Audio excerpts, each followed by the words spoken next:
میں نے درویش کو دیکھا میلے کپڑے پہنے ہوئے ہیں، علم کا کوئی دور دور تک نام و نشان نہیں ہے.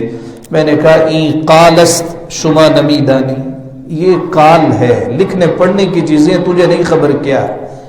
تو اس بابے کو غصہ آ گیا، اس نے وہ ساری کتابیں اٹھائیں اور اٹھا کے کنویں میں پھینک دی.